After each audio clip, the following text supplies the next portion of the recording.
ဝတဲ့၌ပြန်လီမွေးဖွားခြင်းဆိုတာဘုရားမြတ်စွာဟောကြားတော်မူခဲ့တဲ့ဒေသနာတော်တွေထဲမှာ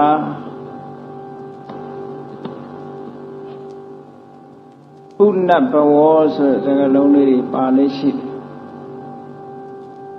ယ်ဗစัจ जा တရားတော်ထဲမှာလည်းယာယံတဏပောနောဘဝိကာတဖန်ဘဝတိကိုဖြစ်စေတတ်သောဆိုပြီးတော့တဏရဲ့စွမ်းရည်တတိကိုဖော်ပြတဲ့နေရာမှာပောနုဘဝိကောတဖန်ဘဝတိကိုဖြစ်စေတတ်တဲ့ဟာတဏလို့သူတို့သုဒ္ဓံတွေမှာလည်းပဲတဏကိုဘဝနိတ္တိဘဝကိုဆောင်တတ်တဲ့တရား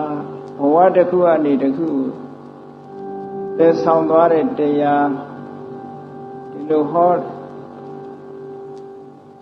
ကံနဲ့ပတ်သက်လာလို့ရှိရင်လည်းမြတ်စွာဘုရားဘဝခါမီဘဝကိုရောက်စေတတ်တဲ့ကံလို့ဘဝနဲ့ဆက်လျင်းပြီးတော့ဘဝတည်း၌ပြန်လီမွေးဖွားခြင်းနဲ့ဆက်လျင်းပြီးမြတ်စွာဘုရားကပုဏ္ဏဘဝဆိုတဲ့စကားလုံးကိုအသုံးပြုခဲ့တာရှိ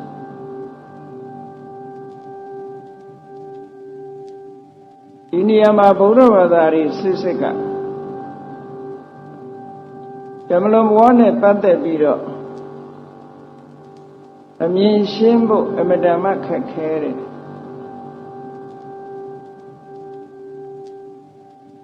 တခြားဘာသာဝါဒတွေနဲ့ရောရှဲပြီးတော့ဒီနေရာမှာမရင်ဖြစ်တတ်တယ်ဘုရားမြတ်စွာကလည်းကံနဲ့တန်တရားအကြောင်းကိုဟောတယ်ကောင်းကံဆိုးကံဆိုတာတွေလုံးလို့ကောင်းကံဆိုးကံတွေဖန်တီးတဲ့ဘဝတစ်ခုကိုရကြတယ်ဆိုတာဘုရားဘာသာအသာလက်ခံတာမဟုတ်ဘူးဘုရားဘာသာရဲ့ဘုရားမြတ်စွာပွင့်ရာဖြစ်တဲ့ဟိုအိန္ဒိယနိုင်ငံမှာရှိတဲ့ဗြဟ္မဏဘာသာသို့မဟုတ်ဟိန္ဒူဘာသာတို့ကလည်းဒါတွေကိုလက်ခံထားတယ်အခြားဘာသာတွေကလည်းလက်ခံထားတာရှိတယ်ကွဲပြားခြားနားမှုကိုသဘောမပေါက်လို့ရှိရင်တူညီတယ်လို့ဒီလိုပဲအောက်မေ့ကြတယ်မတူညီတဲ့အချက်တွေအများကြီးရှိတာမန်ကြည့်မယ်ဆိုလို့ရှိရင်သူတို့လည်းတန်မြာအကြောင်းကိုရှင်းပြသူတို့လည်းကံဆိုတာလက်ခံတယ်ကံနဲ့တန်မြာကိုပြောကြတဲ့နေရာမှာအတန်တူးနေသည့်အတွက်ကြောင့်အနိတ္တရာပိုင်းမှာတူးတဲ့ရောင်ရှိပြီးတော့ဘုရားဝါဒသည်ဟိန္ဒူဝါဒကပေါက်ဖွာလာတာပါလို့ဟိန္ဒူစာရေးဆရာတွေကတော်တော်များများရေးကြတယ်အဲ့လို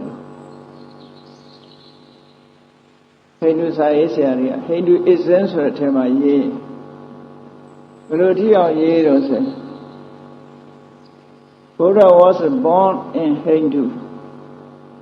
မြတ်စွာဘုရားဟိန္ဒူထဲမှာကိုဟိန္ဒူအဖြစ်မွေးလာတယ်တဲ့ Buddha was living in Hindu Buddha died in Hindu နဲ့ဆိုပြီးတော့ဟိန္ဒူထဲမှာမွေးဟိန္ဒူထဲမှာနေပြီးဟိန္ဒူထဲမှာသေတယ်ပေါ့အဓိပ္ပာယ်ကတော့ဘုရားသင်ဆိုတာဟိန္ဒူအစ္စင်းရဲ့ပေါက်ဖွာလာတဲ့အရာတစ်ခုလို့ဒီလိုယူဆပြီးတော့ပြောကြတယ်အဲ့လိုယူဆပြောဆိုချက်တွေဟာအနိတ္တရဘိုင်းကိုမသိလို့တူတယ်ထင်ပြီးတော့ပြောနေအပေါ်ရာအပြင်တန်တရားလဲတယ်ဆိုတာဟုတ်တယ်ကံကိုလက်ခံတာဟုတ်တယ်ကံဤကျိုးကိုလက်ခံတာဟုတ်တယ်တန်တရားလဲတယ်ဆိုတဲ့အပိုင်းမှာလက်ခံတာဟုတ်တယ်ကြီးမားတဲ့ကွဲပြားခြားနားချက်ကြီးကဘာလဲဟိန္ဒူအစ္စမှာတန်တရားလဲတယ်ဆိုတာဘယ်သူလဲတာတုံးဆိုတော့အတ္တလို့ခေါ်တဲ့ထာဝရဘုရားကဖန်ဆင်းထားတဲ့ထာဝရမြဲနေတဲ့အရာလေးတစ်ခုကလဲတာအတ္တကတန်တရားလဲတာဆိုအတ္တမှာယုတ်တိနံနေရှိတယ်အဲ့ဒီအတ္တကိုဘယ်သူကဖန်ဆင်းတာတုံးဆိုဗြဟ္မာကြီးကဖန်ဆင်းထားတယ်အဲ့ဒီအတ္တကိုနာမည်မျိုးမျိုးနဲ့ခေါ်လို့ရတာပေါ့ ဟိန္ဒူအစ္စမှာဆိုအာတမန်လို့ဒီလိုသုံးတယ်အာတမန်တို့ပရတမန်တို့ဆိုတာရှိပရတမန်ဆိုတာက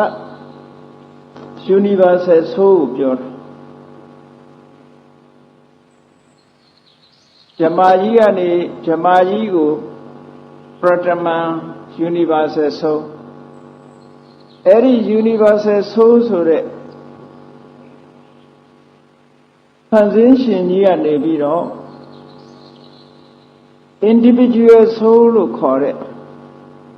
အသီးသီးသောတ attva တွေရဲ့အတ္တကိုဖန်ဆင်းပေးတယ်လို့ဟောဒီလိုဖန်ဆင်းမှုကိုလက်ခံပြီးတော့တန်တရားအကြောင်းကံအကြောင်းကိုရှင်းပြတာသူတို့ပြောတဲ့ကံသူတို့ပြောတဲ့တန်တရားဆိုတာဖန်ဆင်းထားတဲ့အတ္တကလေးတန်တရားလေတာကိုပြောတာနော်ထိုအတ္တလေးရဲ့လှုပ်ဆောင်ချက်တွေကိုကံလို့ပြောတာဒါသူတို့အခြေခံအဲ့တော့ကမ္မဝါဒချင်းတူပေမဲ့လို့အနိတ္တရပိုင်းအခြေပြုတာချင်းအလွန်ကွာခြားတယ်ဒါကြောင့်မို့လို့အင်္ဂလိပ်ဘာသာမှာ reincarnation ဆိုတဲ့စကားလုံးလေးတစ်ခုရှိ Cambridge ကထုတ်တဲ့ dictionary တွေကိုကြည့်လိုက်တော့ reincarnation နဲ့ပတ်သက်ပြီး spirit ဆိုတဲ့အရာ spirit ဆိုတာခုနအတ္တကိုပြောဓမ္မလို့ပြောမယ်ဆိုလို့ရှိရင်တော့ဝိညာဉ်တို့လိပ်ပြတို့ဝိညာဉ်ကောင်တို့လိပ်ပြတို့ဆိုတာမြန်မာတွေကအဲ့လိုပြောလို့ရှိအဲ့ဒီဝိညာဉ်တို့လိပ်ပြတို့ဆိုတာဟာခန္ဓာကိုယ်ကြီးတစ်ခုအဟောင်းနှွမ်းသွားပြီဆိုရင်နောက်ခန္ဓာတစ်ခုကိုပြောင်းရွှေ့တယ်အဲ့ဒီလိုပြောင်းရွှေ့တဲ့အခါမှာဘယ်သူကရွေးချယ်ပေးတော့ဆိုကံကရွေးချယ်ပေးတာဘဝတစ်ခုကနေဘဝတစ်ခုဖြစ်နေတာဟာကံကြောင့်ဖြစ်တယ်ဆိုတာလည်းဟုတ်တယ်ဘဝတစ်ခုကနေဘဝတစ်ခုပြောင်းရွှေ့နေတယ်ဆိုတာ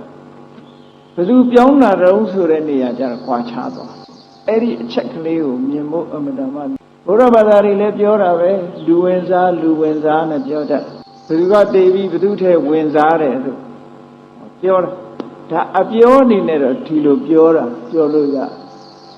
သို့တော့အနိတ္တရပိုင်းအနေနဲ့သိဖို့လို့အနိတ္တရပိုင်းအနေနဲ့သိဖို့လို့ဘုရားဘာသာမှာခုနက universal soul ဆိုတဲ့ထာဝရဘုရားသခင်ကဖန်ဆင်းထားတဲ့အတ္တလို့ဆိုတဲ့အရာမရှိဘူးအင်္ဂလိပ်လိုအတ္တကိုဆိုးလို့ပြန်အဲ့ဒီလိုဆိုးဆိုတဲ့အရာသို့မဟုတ် spirit ဆိုတဲ့အရာသို့မဟုတ်ဝိညာဉ်ကောင်သို့မဟုတ်လိပ်ပြာကောင်ဖန်ဆင်းထားတဲ့ခန္ဓာကိုယ်ထဲမှာသာဝရမြဲပြီးတဘွားကနေတဘွားပြောင်းသွားနေတယ်ဆိုတဲ့အရာမရှိဘူးအဲ့တော့ reincarnation ဆိုတဲ့စကားလုံးကိုဖွင့်ဆိုတဲ့အခါမှာသာဝရမြဲနေတဲ့ spirit ဆိုတဲ့လူတွေသိဆုံးသွားတဲ့အခါလူတွေရဲ့တဏ္ဍာမှာဖြစ်တဲ့အသက်လိပ်ပြဝိညာဉ်ကောင်ဆိုတာဟာနောက်ခန္ဓာတစ်ခုကိုဝင်ရောက်ပြီးတော့သွားတယ်အဲ့ဒီခါမှာနောက်ခန္ဓာတစ်ခုမှသူကသွားပြီးတော့ဖြစ်ပေါ်လာဒီခန္ဓာတစ်ခုကနေဖြစ်သွားပြီးတော့နောက်ခန္ဓာကိုယ်တစ်ခုမှဝင်ရောက်သွားတယ် reincarnation ရဲ့လက်ခံချက်အဲ့ဒီ Cambridge Dictionary ထဲမှာဗာရေးတော့ဆို Hindu and Buddhist believe in reincarnation လို့ရေးထားသူပြောတဲ့ Buddhist ကဘယ် Buddhist တုံးဆိုရင် Tibetan Buddhist ဖြစ်ထေရဝါဒ Buddhist က reincarnation ကိုလက်မခံဘူးနော် reincarnation ဆိုတာလူရဲ့အသက်လိပ်ပြဝိညာဉ်ကောင်ကနေပြီးတော့နောက်ထပ်တစ်ဘဝပြန်ကူးပြီးတော့ကူးပြောင်းသွားပြီးတော့ပြန်မွေးတယ်ဆိုတာကိုလက်မခံဒါလေးကပြန်မွေးတာမဟုတ်ဘူးအဲ့လိုကွဲပြားခြားနားမှုလေးတွေရှိတယ်အဲ့ဒါကိုမသိလို့ရှိရင်ဒီဘာသာတွေဟာတူတူပဲလို့ထင်နေကြအနိတ္တရပိုင်းမှာအလွန်ကွဲပြားခြားနားသူတို့ရှင်းပြချက်တန်တရားတို့ကံတို့ဆိုတာအတ္တကိုအခြေခံပြီးတော့မြဲတဲ့အရာလေးတစ်ခုရဲ့တိပတ်သွားလာနေမှုလှုပ်ဆောင်မှုတွေကိုကြည့်ပြီးကံတိပတ်သွားလာနေမှုကိုတန်တရားလို့ဒီလိုပြောတယ်သူတို့မှာတန်တရားကလွတ်တယ်ဆိုတဲ့နိဗ္ဗာန်ဟာဒီ individual soul တွေက universal soul နဲ့ပြန်ပြီးတော့ပေါင်းသွားတာကိုလွတ်မြောက်မှုမောက္ခလို့ဒီလိုခေါ်တယ်အဲ့တော့ဘုရားဘာသာမှာအတ္တတို့လိပ်ပြာတို့ဝိညာဉ်ကောင်တို့အတ္တတို့ဆိုတာမရှိဘူးဘာပဲရှိတော့ဆိုခန္ဓာ၅ပါးပဲရှိရုပ်နဲ့နာမ်ပဲရှိအဲ့ဒီရုပ်နဲ့နာမ်ဆိုတဲ့ခန္ဓာ၅ပါးဟာ ဘယ်သူမှဖန်ဆင်းထားတာလည်းမဟုတ်ဘူးရဲတဲ့အရာလည်းမဟုတ်ဘူးသာဝရပြောင်းလဲနေတဲ့အရာကြီးတာဖြစ်တယ်တခုတည်းလည်းမဟုတ်ဘူးဖြစ်ပြီးပြက်သွားတာတွေကြီးပဲဖြစ်ပြနေတဲ့အစဉ်တန်းကြီးတာဖြစ်တယ်ဟောတာဘုရားဘာသာထေရဘာသာဘုရားဘာသာဒီလိုပဲဒီဟာကတော်တော်သဘောပေါက်ဖို့ခက်တဲ့ကိစ္စတစ်ခုပဲနော်တာမန်အလေးနဲ့စဉ်းစားပြီးတော့တာမန်ကြည့်မယ်ဆိုလို့ရှိရင်ဒါကိုသဘောမပေါက်နိုင်ဘူးသဘောမပေါက်နိုင်လို့ရှိရင်ခုနကပြောတဲ့သူတို့ပြောတဲ့ဟိန္ဒူဝါဒတွေလို့အခြားဘုရားဘာသာခိုင်းတိဘက်ဘုရားဘာသာခိုင်းတို့လို့ပြောထွေးပြီးတော့သွားကြရှိထေရဝါဒဘုရားဘာသာကအဲ့ဒါလို့မဟုတ်ဘူးအဲ့ဒါလို့မဟုတ်ဘူးဘုရားမြတ်စွာလက်ထက်တော်ခါကာလတုန်းကတာတိဆိုတဲ့ကိုရောတော်ဘာရှိယဟန်တပါသူကဘုရားဟောတဲ့တရားသူနားလဲတယ်တဲ့တန်တရားအကြောင်းနားလဲတယ်ကံအကြောင်းနားလဲတယ်အဲ့ဒီနားလဲတဲ့အတိုင်းပြောရမယ်ဆိုလို့ရှိရင်ဟောဒီလူတွေရဲ့တဏ္ဍာမှာရှိတဲ့ spirit လို့ခေါ်တဲ့ဝိညာဉ်ကောင်လေးဟာအဲ့ဒီဝိညာဉ်ကောင်လေးဆိုတာဘာတော့စကားပြောတတ်တယ်ခံစားတတ်တယ်ဟောဟိန္ဒူဝါဒယူဆတဲ့အတိုင်းစကားပြောတာဘယ်သူကပြောတာတော့အတ္တလေးကစကားပြောတာဝိညာဉ်ကောင်လေးကပြောတာဝိညာဉ်ကောင်လေးကရုပ်ခန္ဓာကိုအကြောင်းပြုပြီးတော့စကားပြောတယ်စိတ်ကိုအသုံးချတယ်စိတ်တို့ရုပ်တို့ဆိုတာဝိညာဉ်ကောင်လေးရဲ့အသုံးချပစ္စည်းလေးတွေပေါ့အဲ့ဒါကိုအတ္တနိယလို့ခေါ်တယ်သူပိုင်ဆိုင်တဲ့ပစ္စည်းဥပမာပဲကားရှိတဲ့လူကကားနဲ့သွားတယ်မဟုတ်လားကားမောင်းသွားအဲ့ဒါလိုပဲဒီခန္ဓာကိုယ်ကြီးကိုဘယ်သူကပိုင်ဆိုးထားတော့ဆိုအဲ့ဒီအတ္တကောင်လေးကနေဝိညာဉ်ကောင်လေးကနေပိုင်ဆိုးထားပြီးတော့သူကစကားပြောတတ်တယ်ခံစားတတ်တယ်ချမ်းသာတယ်ဝမ်းနည်းတယ်ပျော်ရွှင်တယ်ဆိုတဲ့ချမ်းသာမှုတွေသူခံစားတယ်ဝမ်းနေတာတွေရှိတယ်အဲ့ဒီတာတိယဟန်ကပြောတယ်အဲ့ဒီဝိညာဉ်လေးပဲတဲ့ဒီဝိညာဉ်လေးပဲတဘောကနေတဘောကူးနေတာလို့ဒါဘုရားဘာသာယဟန်တော်တစ်ပါးနော်မြတ်စွာဘုရားလက်ထက်ကဘုရားဘာသာယဟန်တော်တစ်ပါးတတိဝိဒံဝိညာဏံ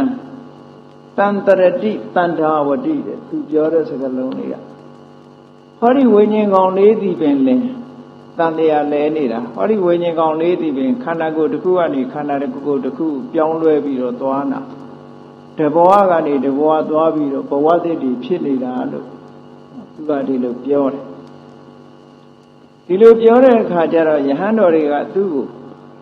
အဲ့ဒါလိုမပြောနဲ့ဒါဗုဒ္ဓဘာသာအမြင်မဟုတ်ဘူးဝိုင်းပြီးတော့ရှင်းပြကြတယ်လက်မခံတော့ဘုရားစီပို့တဲ့အခါကျတော့မြတ်စွာဘုရားကကဲမင်းကဝိညာဏဝိညာဉ်နဲ့ပြောတယ်ဘယ်ဝိညာဉ်ကိုပြောတာတုံးဆိုရင်ဝေဒောဝေဒီယောသူပြောပြပုံလေးကဝေဒောစကားပြောတတ်တယ်တဲ့ဝေဒီယောခံစားတတ်တယ်ကောင်းတဲ့ကံဆိုးတဲ့ကံတို့ရဲ့အကျိုးကိုခံတတ်စံတတ်တဲ့ဝိညာဉ်လေးကိုသူပြောတာပါလို့ဟိန္ဒူအစ္စနဲ့တထထဲပဲသူပြောလိုက်တာဒါပေမဲ့သူကဘုရားဘာသာယဟန်တော်တစ်ပါးအဲ့လိုပြောတော့မြတ်စွာဘုရားကငါဟောတဲ့တရားမင်းဘယ်လိုလုပ်ပြီးနားလဲတာလဲတဲ့ငါကဝိညာဏံပဋိစ္စသမုပ္ပန္နံဝိညာဉ်ဆိုတာအကြောင်းတရားကိုဆွဲပြီးတော့ဖြစ်တာစိတ်ဆိုတဲ့ဝိညာဉ်လေးဟာနန္တရားဆိုတဲ့ဝိညာဉ်လေးဟာအကြောင်းတရားကိုဆွဲပြီးတော့မှဖြစ်လို့ရတယ်ရှိနေတာမဟုတ်ဘူးညဲနေတဲ့အရာလည်းမဟုတ်ဘူးအကြောင်းတရားကိုဆွဲဖြစ်တယ်ဆိုကြတဲ့ကအကြောင်းမရှိရင်ဖြစ်ပါမလားမဖြစ်ဘူးဆိုတဲ့အဓိပ္ပာယ်ပါလာပဋိစ္စသမုပ္ပန္နပဋိစ္စအကြောင်းတရားကိုအမိပြုရမှသမုပ္ပန္နဖြစ်လာတယ်လို့ဆိုအကြောင်းတရားကိုမှီရမှဖြစ်လာတယ်ဆိုရင်မမှီရရင်မဖြစ်ဘူးဆိုတဲ့အဓိပ္ပာယ်ရှိအဲ့တော့သူ့ရဲ့ယတ္တိချက်ဟာ သူဖြစ်ပေါ်လာမှုဟာအကြောင်းတရားကိုအမြဲတမ်းငဲ့နေရအကြောင်းတရားရဲ့ညီညွတ်မှုကိုအမြဲတမ်းမျှော်လင့်နေရအကြောင်းတရားကိုအမိပြုလို့မရဘူးဆိုရင်သူဖြစ်နိုင်စွမ်းမရှိဘူးအဲ့ဒီကလေးကသူကအကြောင်းကြောင့်ဖြစ်လာတဲ့အရာလေးတစ်ခုပဲလို့ဆိုတာထင်ရှားနေတယ်ပေါ့ပဋိစ္စသမုပ္ပါဒ်ဒါကြောင့်မလို့ထာဝရမြဲနေဖို့ဟိုဘဝကနေဒီဘဝသွားဖို့ဆိုတာဟာလုံးဝဖြစ်နိုင်တဲ့အရာမဟုတ်ဘူးတဲ့ဒီစက္ခုဝိညာဉ်စိတ်ကလေးဖြစ်ပုံကိုမြတ်စွာဘုရားရှင်းပြတယ်မျက်စိရဲ့ရူပါယုံရဲ့ဒီနှစ်ခုဆုံလိုက်တဲ့အခါမှာစက္ခုဝိညာဉ်စိတ်ဆိုတာဖြစ်တာအဲ့ဒါနှစ်ခုမဆုံလို့ရှိရင်စက္ခုဝိညာဉ်စိတ်လေးဖြစ်ပါအေးအတန်နဲ့နားလေးဆုံလိုက်တဲ့အခါသောတာဝိညာဉ်စိတ်ဇာတိစိတ်ကလေးဖြစ်တယ်နှာခေါင်းနဲ့အနံ့နဲ့ဆုံလိုက်တဲ့အခါမှာနံတိစိတ်ကလေးဖြစ်တယ်လျှာနဲ့အရသာဆုံလိုက်တဲ့အခါမှာအရသာစိတ်လေးဖြစ်တယ်ခန္ဓာကိုယ်နဲ့အထီးတွေ့လေးအာယုံလေးဆုံပြီးလိုက်တဲ့အခါမှာထိပိစိတ်ကလေးဖြစ်တယ်ဟောဒီစိတ်တွေဟာမနနဲ့ဓမ္မအာယုံဆုံလိုက်တဲ့အခါကျတော့မနောဝိညာဉ်စိတ်ကလေးဖြစ်တယ်ဆိုစိတ်မှန်သမျှဟာအကြောင်းတွေပေါ်မှာမှီတည်ပြီးတော့နေတာလေးကြည့်တယ်အဲ့ဒီထဲမှာထင်ထင်ရှားရှားကြည့်လိုက်လို့ရှိရင်မိဓာတွေကိုကြည့်ပြီးတော့မှသူကဖြစ်ရတာလို့ဆိုတော့သူ့ရဲ့အကြောင်းတရားတွေကိုလိုက်ကြည့်လိုက်ရူပါယုံဆိုတာမြဲသလားဆိုမမြဲဘူးဆိုတာထင်ရှားတယ်ပြတ်သွားတယ်နိနောက်ပြီးတော့မျက်စိဆိုတာရောမြဲသလားဆိုမမြဲဘူးဒါမမြဲတာဒါထင်ရှားတယ်ရူပါယုံလည်းမြဲတာမဟုတ်ဘူးမျက်စိကလည်းမြဲတာမဟုတ်ဘူးစက္ခုပ္ပတာရယုတ်ဆိုတဲ့မျက်စိကလည်းမြဲတာမဟုတ်ဘူးထို့တူပဲအတန်ဆိုတာလည်းဖြစ်ပြီးပျောက်သွားတာထင်ရှားတယ်လေအမြဲရှိတာမဟုတ်ဘူးအတန်ကိုကြားတဲ့ခံယူနိုင်တဲ့ဒီသောတပတ္တရာယုတ်ဆိုတာလည်းမြဲတာမဟုတ်ဘူးမမြဲတာတွေကိုအကြောင်းပြုပြီးတော့ဖြစ်ပေါ်လာတဲ့ဒီနံတရားလေးဝိညာဉ်စိတ်ကလေးဟာဘယ်လိုလုပ်မြဲမှာတော့အနိစ္စသံပုတံကုတောနိစ္စံဘဝိတ္တိဖြစ်ပြီးပြတ်သွားတဲ့အရာတစ်ခုဟာဘယ်လိုလုပ်ဘဝကူးလို့ရမှာတော့ကူးလို့ကိုမရဘူးမကူးခင်ကဖြစ်သွားပြီဖြစ်ပြီးရင်ပြတ်သွားပြီတော့ရှောင်းချက်ချင်းဖြစ်ချက်ချင်းပြတ်သွားတဲ့အရာတစ်ခုဟာဘယ်လိုလုပ်ပြီးတော့ဘဝကူးလို့ရမှာလဲဒါကြောင့်မို့လို့ဘုရားမြတ်စွာကတာတိယဟန်ကိုရှင်းပြတယ်ရှင်းပြပေမဲ့တာတိယဟန်ရဲ့အယူဆွဲဟာပျောက်မသွားဘူးဒါကြောင့်မို့အလွန်ခဲရင်တယ်နော်အလွန်ခဲရင်တယ်သစ္စာလေးပါးအကြောင်းရှင်းပြဖို့ခဲရင်တယ်လို့တတ္တဝါအကြောင်းလို့တန်တရားအကြောင်းလို့ပရိစ္ဆေသမုပ္ပါအကြောင်းလို့ဒါတွေပရိသေရီအကြောင်းလို့ဆိုတာရှင်းပြဖို့နားလည်နိုင်ခဲ့တယ်ပေါ့50ဇတ်တွေကိုဖတ်လိုက်တဲ့အခါမှာစာထဲမှာပါတယ်ယထာကမ္မံကတောကံအားလျော်စွာသွားတယ်ဆိုပုဂ္ဂိုလ်တူတယောက်ဟာဒီထွက်ပြီးတော့သွားတယ်လို့အဓိပ္ပာယ်မျိုးကြီးရေးထားတာအများကြီးရှိတယ်သို့တော့ဒါကဝေါဟာရစကားအနေနဲ့ပြောရစကားအနေနဲ့ပြောတဲ့အရာဟာအနှစ်သာရပိုင်းမဟုတ်ဘူးကဲလူတွေပြောနေတာကိုကြည့်မယ်ဆိုပါဘူးမလုပ်နေတော့ထမင်းစားနေတယ်ဆိုသူထမင်းနဲ့စားတာလားဟင်းမပါဘူးလားလို့မေးရင်ဘယ်လိုလုပ်ခုပဲပြောတာသူပြောတဲ့စကားဟာပြည့်စုံမဟုတ်ဘူးနော်အဲ့တော့နားလည်ရမှာကတမျိုးထမင်းစားတယ်ဆိုရဲဟာဟင်းနေနဲ့စားနေတယ်လို့ဆိုတာသဘောပေါက်တာဗျာအရေးကြီးတာတစ်ခုတည်းနဲ့သူပြောလိုက်တာပေါ့အခုလဲတန်တရားခကြီးတန်တရားတွေကနေပြီးကံအားလျော်စွာဖြစ်သွားတယ်သို့မဟုတ်ဝင်စားတယ်လို့ပြောတာဘယ်သူကဝင်စားတာတော့ဘယ်သူကမှဝင်စားစရာအကြောင်းမရှိဒီဘက်ကဟာတစ်ခုအဲ့ဒါကြောင့်မလို့ reincarnation ဆိုတဲ့စကားလုံးဟာသူကလူရဲ့ခန္ဓာကိုယ်ထဲမှာရှိတဲ့အတ္တကောင်လိပ်ပြာကောင်ဝိညာဉ်ကောင်ဆိုတာလေးဟာတည်တဲ့အခါကျတော့ဒီခန္ဓာရုပ်ခန္ဓာကိုယ်ကြီးပျက်စီးသွားတဲ့အခါကျ သူကဒီခန္ဓာကိုယ်ကြီးကိုစွန့်ခွာသွားပြီးနောက်ခန္ဓာအသစ်ထဲမှာဝင်လာတဲ့ဒါသူတို့အယူဆနော်သူတို့အယူဆအဲ့ဒီမှာ Cambridge Dictionary ကရောရပြီးတော့ကြိတ်ထားတယ် Hindu and Buddhist believe in reincarnation တကယ်တော့ထေရဝါဒဗုဒ္ဓဘာသာမှာ reincarnation မရှိဘူးလို့ပြောတယ်နော် reincarnation ဆိုတာသာဝရမြဲနေတဲ့အရာဒီခန္ဓာတစ်ခုကနေခန္ဓာတစ်ခုပြောင်းပြီးတော့တန်တရားလဲနေတာကိုပြောတာဘုရားဘာသာမှာသာဝရမြဲနေတဲ့အရာကမရှိဘူးဘာလို့ဆိုအကြောင်းအကျိုးဆက်သွယ်နေတာမျှတာဖြစ်တယ်ဒါကြောင့်မို့မိလိန်နာပညာမှာနသသောနသအင်ညောသူလည်းမဟုတ်တခြားလည်းမဟုတ်လို့ပြောတာနော်နသသောနသအင်ညောဒီကောင်းပြီ reincarnation ဆိုတဲ့စကားလုံးကထေရဝါဒဗုဒ္ဓဘာသာနဲ့မဆိုင်ဘူးအခြားတချို့ဗုဒ္ဓဘာသာဂွဲတွေဂိုင်းဂွဲတွေခုနတာတိယဟန်တို့လက်ခံထားတဲ့ပုဂ္ဂိုလ်မျိုးတွေနဲ့ပဲဆိုင်တယ်ထေရဝါဒဗုဒ္ဓဘာသာမှာပုဏ္ဏဘဝတဖန်ဘဝဆိုတာပဲသုံးတယ်ဘဝတဲ့၌ပြန်လီမွေးဖွားခြင်းသာပြောတယ်ပြန်လီမွေးဖွားတယ်ဆိုတဲ့ကသူကအသစ်ဖြစ်တယ်ဆိုတဲ့အဓိပ္ပာယ်ရတယ်နော်သို့တော်ထိုအသစ်ဒီအဟောင်းနဲ့ဆက်ဆက်မှုရှိတယ်အသစ်ဟာအသစ်ပဲအဟောင်းကအသစ်ဖြစ်လာတာမဟုတ်ဘူး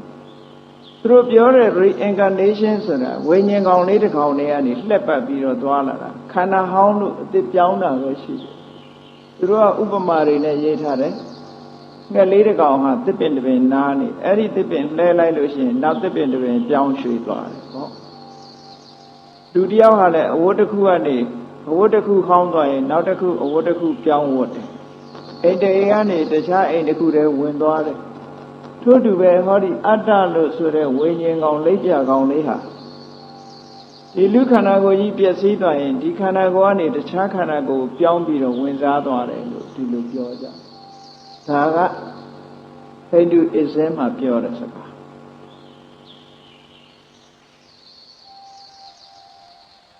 ဟိန္ဒူအယူဆရှိတဲ့ပုဂ္ဂိုလ်တွေကမြတ်စွာဘုရားတော်မှာသူတို့ဘိရှနုရဲ့နဝမအဝဒရာ9ခုမြောက်ဝင်စားသူဆိုပြီးတော့ဟိန္ဒူဘုရားကျောင်းတွေထဲမှာသွားကြည့်ရင်ဗုဒ္ဓရုပ်ပွားတွေ့သွားပြီးတော့ဗုဒ္ဓဘာသာတွေကမယောင်တဲ့ဒုနဲ့တူတူပဲလို့အနှစ်သာရပိုင်းမှာအလွန်ကွဲပြားခြားနားမှုရှိတယ်နော်ဘုရားကိုသူကဘယ်အဆင့်ဒီပို့တော့ဆိုမြတ်စွာဘုရားကိုဘိရှနုရဲ့ဘိရှနုဝင်စားသူဖြစ်လုပ်လိုက်တာနဝမအဝဒရာနဲ့9ခုမြောက်အဝဒရာ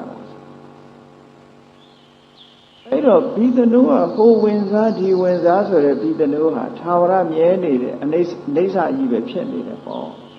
ဟုတ်တယ်မလားသူကနေပြီးတော့လူလောကကြီးမှာတရားပြဖို့မတရားမှုတွေထွန်းကားနေသည့်အတွက်ကြောင့်ဘိသနုဆိုတဲ့နတ်ကြီးကလူလောကလူတွေကိုကယ်တင်ဖို့ဆိုပြီးတော့ဝင်စားလာတာတဲ့အဲ့ဒါကြောင့်ဟိန္ဒူဘုရားကျောင်းတွေထဲမှာအဝတ္တာရတွေရှိပထမအဝတ္တာရဒုတိယအဝတ္တာရအဲ့ဒီမှာနဝမအဝတ္တာရကိုဘုရားရဲ့ရုပ်ပွားတော်ကိုထားပြီးတော့ဒါဟိန္ဒူတွေကလည်းဘုရားကိုးကွယ်တယ်ဆိုတာသူတို့ဘုရားကိုးကွယ်တယ်ဆိုတာဘုရားဘာသာစစ်လို့ယုံကြည်ပြီးကိုးကွယ်တယ်ကိုးကွယ်မှုမျိုးမဟုတ်ဘူးဘုရားကိုးကွယ်တယ်မဟုတ်ဘူးတကယ်တော့ဘိသနုကိုးကွယ်တာပဲဟုတ်ကဲ့လားဘိသနုဝင်စားလို့ဆိုပြီးတော့ကိုးကွယ်တာလေအဲ့လိုအယူဆမတူညီမှုတွေရှိတယ်အဲ့ဒီမတူညီမှုတွေကိုမသိလို့ရှိရင်တူတူပါပဲဆိုတာနဲ့ရောကျိတ်သွားအနှစ်သာရပိုင်းမသိရင်တော့တူတဲ့ရောင်ဖြစ်နေတယ်ပေါ့အမှန်ကတော့လုံးဝကွဲပြားခြားနားမှုရှိတယ်ရသော်ဘုရားကဘလောက်ထီအောင်ရှင်းရှင်းလေးဟောထားတော့ဆိုရင်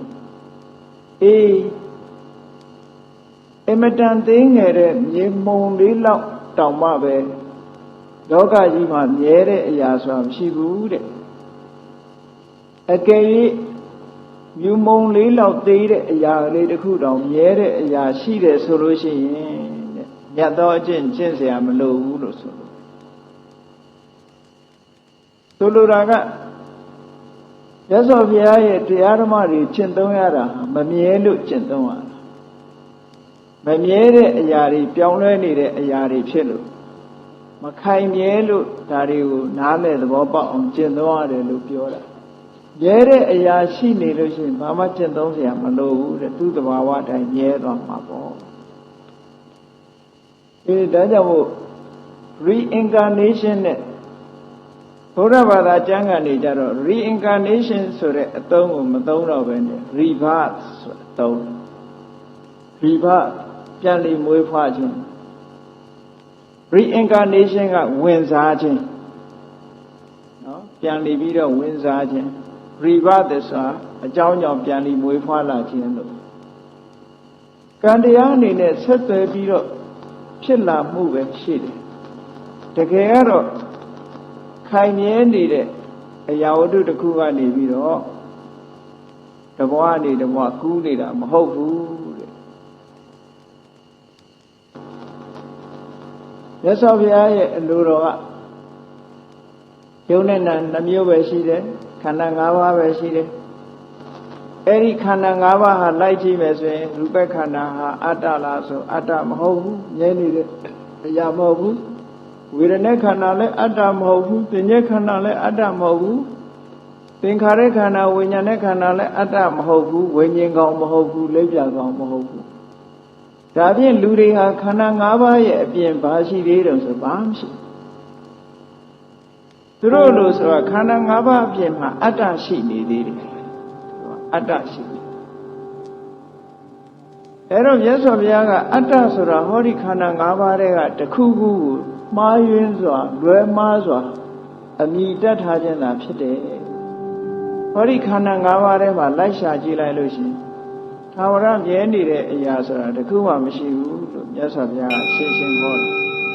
ခန္ဓာ၅ပါးထဲမှာလည်းမရှိဘူးခန္ဓာ၅ပါးရဲ့အပြင်မှာလည်းမရှိဘူးခန္ဓာ၅ပါးသည်အတ္တလည်းမဟုတ်ဘူးခန္ဓာ၅ပါးရဲ့အပြင်မှာလည်းအတ္တမရှိဘူးအတွင်းထဲမှာလည်းမရှိဘူးအပြင်ထဲမှာလည်းမရှိဘူးဘယ်နေရာမှာမှမရှိဘူးလို့ဒီလိုဆိုတယ်အဲ့တော့လောကကြီးမှာမြဲတဲ့အရာဆိုတစ်ခုမှမရှိဘူးဒါဖြင့်ကောင်းပြီသူတို့ကတန်တရားအကြောင်းကိုရှင်းပြဖို့တိတ်လွယ်တယ်ဘာဖြစ်လို့လွယ်တာတုံးလို့ဆိုတော့ဝိညာဉ်ကောင်လေးကနေပြီးတော့ဟောဒီယုတ်ခန္ဓာကိုယ်ကြီးဟောင်းနွားပြည့်စည်သွားတဲ့အခါနောက်ခန္ဓာအသစ်တစ်ခုလေးကိုသွားတယ်နောက်ခန္ဓာအသစ်ကိုရွေးချယ်တဲ့အခါမှာကံကနေဥဆောင်တယ်မကောင်းတဲ့ကံလှုပ်ထားတဲ့လူကမကောင်းတဲ့ခန္ဓာကိုယ်ရွေးချယ်ရတယ်ဟောတရိစ္ဆာန်ဖြစ်သွားတယ်ပြိတ္တာဖြစ်သွားတယ်ကောင်းတဲ့ကံလှုပ်ထားတဲ့ပုဂ္ဂိုလ်ဟာကောင်းတဲ့ကံကဲလို့လှပတဲ့ခန္ဓာကိုယ်တွေရတယ်လူခန္ဓာရတယ်နတ်ခန္ဓာရတယ်စသဖြင့်ပေါ့နော်သူတို့ဒီလိုရှင်းအဲ့တော့ spirit လို့ဆိုတဲ့ဝိညာဉ်ကောင်အတ္တကောင်မိတ်ပြကောင်သာဝရမြဲနေတဲ့အရာတစ်ခုစီဘဝတစ်ခုကနေဘဝတစ်ခုကိုသွားနေတာဒီပေဘုရားဘာသာဝင်တွေကဒီ reincarnation ကိုဆွဲဆွဲလဲလဲဆွဲဆွဲမြဲမြဲယုံကြည်တဲ့ဘုရားဘာသာမစစ်ဘူးသူတို့ကတန္တရဘုရားဘာသာမန္တရဘုရားဘာသာဘုရားရဲ့တရားတော်ကိုလက်ခံတယ်လို့ဆိုပေမဲ့လို့အနှစ်သာရပိုင်းကိုလက်ခံတာမဟုတ်ဘူး။တန်တရားအကြောင်းကံအကြောင်းရောထွေးပြီးတော့အစစ်အမှန်မရှိဘဲနဲ့အစစ်အမှန်ကသွေးဖီသွားတဲ့ပုံစံပြက်နေတဲ့ဗုဒ္ဓဘာသာမျိုးပဲဖြစ်တယ်။အဲ့ဒါကိုဘုန်းကြီးတို့ဗုဒ္ဓဘာသာတွေကသေသေးချာချာမသိတဲ့အခါကျတော့တိဘက်ဗုဒ္ဓဘာသာတွေရွတ်တဲ့မန္တန်ကိုလည်းလိုက်ရွတ်ထားရှိတယ်။ဩမဏိပရမေဟောတိဘက်တွေရွတ်တဲ့မန္တန်ကိုရွတ်တယ်။ထေရဝါဒဗုဒ္ဓဘာသာမှာဘာအဓိပ္ပာယ်မှမရှိဘူး။မဏိဆိုတာဗရမ ्या နော်ပထမဆိုတာကြာတဲ့ကဗရမ ्या တင်စားပြီးတော့သုံးတာသူတို့အဓိပ္ပာယ်ယူတာရှိသေးတယ်သူတို့က reincarnation နဲ့ပတ်သက်တဲ့အဓိပ္ပာယ်တွေယူထားတာရှိတယ်အဲ့တော့တိဘက်ဗုဒ္ဓဘာသာဝင်တွေမှာ reincarnation ကိုအမတ္တမဦးစားပေးတယ် လာမဘုန်းကြီးတစ်ပါးပြန်တော်မူပြီဆိုရင်ဘယ်မှာပြန်မွေးတယ်လဲဆိုတာလိုက်ရှာသူကလည်းပဲသူ့စိတ်ထဲမှာလည်းပဲသူပြန်မွေးဖို့ပဲအမြဲတမ်းစဉ်းစားနေတာဆိုတော့ attachment ကရှိတယ်အဲ့တော့အကုသိုလ်ကံမရှိဘူးဆိုရင်သူ့ရဲ့ဆန္ဒအတိုင်းသူကပြန်ပေါ်လာမှာပဲရိဘတဲ့အနေနဲ့ပြန်ပေါ်လာသို့တော့ဒီဘဝကပါသွားတဲ့ဒီဝိညာဉ်ကောင်လေးကနေပြီးဒီဘဝထွက်ပြီးဟိုဘဝမှာဝင်စားတာဒါမျိုးမဟုတ်ဘူးဘုရားဘာသာစစ်စစ်ဒါမျိုးမဟုတ်ဘူးအကြောင်းနဲ့အကျိုးဆက်ဆက်သွားရုံပဲရှိတယ်လို့ဒီလိုလက်ခံရဒါကြောင့်မလို့မြတ်စွာဘုရားကဘဝကူးပုံနဲ့ပတ်သက်ပြီးတော့ရှင်းလင်းဟောကြားတဲ့နေရာမှာသာမန်ပုဂ္ဂိုလ်တွေအနေနဲ့နားလည်ဖို့အလွန်တရာခက်ခဲတယ်နားလည်ဖို့အလွန်ခက်ခဲတယ်အဲ့တော့နားလည်ဖို့ခက်ခဲတာခုနလိုသဘောပေါက်ရမယ်သူရဲ့ခန္ဓာကိုယ်ထဲမှာဝိညာဉ်စိတ်ဆိုတာဟာအကြောင်းတရားကြောင့်ပေါ်လာတာဖြစ်တယ်ဆိုင်ရာအကြောင်းကိုမှီပြီးတော့မှဖြစ်လာတယ်ဖြစ်လာပြီးရင်လည်းပဲချက်ချင်းပြည့်စည်ပြီးတော့သွားတယ်ရဲနေတဲ့အရာတစ်ခုမှမရှိဘူးဆိုတာကိုကြက်ကြက်နှလုံးသွင်းဖို့လိုအပ်တယ်ပေါ့အဲ့ဒီဖြစ်ပြနေတဲ့အစဉ်ဟာအကြောင်းရှိနေလေတဲ့မြတ်ဒါတွေဒီအကျိုးတွေပေါ်ပြီးထိုအကျိုးတွေဟာရွေးရှားပြောင်းလဲပြီးတော့ဒီလိုသွားနေမယ်ဆိုတဲ့သဘောကိုနားလည်ဖို့လိုတယ်ဘုန်းကြီးတို့အခုတရားဟောနေတဲ့အတန်ပဲကြည့်တရားပွဲစလိုက်တဲ့အတန်တွေဟာပျောက်သွားပြီမဟုတ်လားမရှိတော့ဘူးเนาะအဲ့ဒါလိုပဲပျောက်နေတယ်ဆိုတာဟာထင်ရှားတယ်လေစကားဟာရှေးစကားနောက်စကားပြောနေတဲ့စကားရှေးစကားကအတန်တွေဟာပျောက်နေတာအဲ့လိုပျောက်နေတယ်လို့ဒုက္ခနာကိုယ်မှာဖြစ်တဲ့ယုတ်တိနာတွေဟာလည်းပျောက်နေတယ်ဆိုတာကိုထင်ရှားအဲ့တော့ပျောက်နေတယ်ဆိုလို့ရှိရင်ပထမပေါ်လာတဲ့အတန်လေးကဒုတိယအတန်ဖြစ်လာတာလားလို့ဆိုမဟုတ်ဘူးဒုတိယအတန်ကသူ့အကြောင်းနဲ့သူဖြစ်လာပထမအတန်ကလည်းသူ့အကြောင်းနဲ့သူဖြစ်တယ်ဆိုပါစို့ ABCD လို့ရွတ်ကြည့်လိုက်မယ်ဆိုလို့ရှိရင်A လို့ရွတ်လိုက်တာလည်းပဲသူ့အကြောင်းကြောင့်ဒီ A ဆိုတဲ့အတန်လေးပေါ်လာတယ်A ရွတ်ပြီးတဲ့အခါ A ပြောက်သွားမှ B ဆိုတာပေါ်လာအဲ့တော့ B က A လေးက B ဖြစ်လာတာလားဆိုတော့မဟုတ်ဘူး B ဖြစ်ဖို့ရလဲသူကသူရောက်ဆက်ရအကြောင်းကြောင့် B ပေါ်လာတာသို့တူပဲ C ဆိုတာလဲသူဆိုင်ရာအကြောင်းကြောင့်သူပေါ်လာတာ B ကနေ C ဖြစ်လာတာမဟုတ်ဘူးတခါ C ကနေပြီး D ဆိုတဲ့အတန်ကြားတဲ့အခါလည်းပဲဟော C ကနေ D ဖြစ်သွားတာမဟုတ်ဘူးသူဆိုင်ရာအကြောင်းနေနဲ့အကြောင်းနေနဲ့ပေါ်လာတာတွေကြည့်တယ်အဲ့ဒါမျိုးလိုပဲဘဝကူးလာတယ်ဆိုတာလေဆိုင်ရာအကြောင်းတွေတစ်ခုနဲ့တစ်ခုဆက်ဆက်မှုတော့ရှိဒီလိုအကြောင်းနဲ့အကျိုးနဲ့ပေါ်လာတာမျိုးသာဖြစ်တယ်လို့ဒါကြောင့်မို့တမလွန်ဘဝ၌တဖန်ဘဝတဲ့၌ပြန်လီမွေးဖွားခြင်းလို့ဆိုတာဟာလူတွေရဲ့ခန္ဓာကိုယ်မှာရှိတယ်လို့ထင်မြင်ယူဆပြီးမှားယွင်းစွာပြောဆိုနေကြတဲ့အသက်တို့လက်ပြကောင်တို့ဝိညာဉ်ကောင်တို့ဆိုတာတွေကကူးပြောင်းပြီးတော့နောက်တဘဝတစ်ခုမှသွားဝင်စားတာဒီလိုဟာမဟုတ်ပါဘူးတဲ့ဒါပမာလူမျိုးတွေလည်းပြောတာပဲသူကလူဝင်စားတယ်ဘုရားတော်ကဘသူတဲ့ဒီလိုပြောတော့အဲ့ဒီတော့ကလူကဒီရောက်လာတယ်လို့ဒီလိုပြောကြတယ်ဒါကြောင့်မို့နားလည်ဖို့ခက်တယ်ဆိုတာအဲ့ဒါပြောတယ်နော်ဆက်ဆက်မှုကတော့ရှိဆက်ဆက်မှုရှိဆက်ဆက်မှုမရှိပဲမဟုတ်ဥပမာမယ်ဥပဆိုတဲ့လူကြီးတည်သွားတဲ့အခါကျတော့မောင်နှဆိုတဲ့လူကလေးတယောက်ပွားလာမောင်နှကပြန်ပြီးတော့မှတ်မိလို့ပြောတယ်ဟိုဘွားကဥပဟာသူပဲလို့ပြော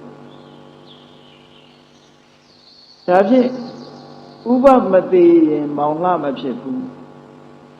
မောင်နှရဲ့ဘဝနဲ့ဥပရဲ့ဘဝဟာ online ပေါ် line တစ်ခုထဲမှာရှိရှေ့နဲ့နောက်နဲ့ကွာနေပြီ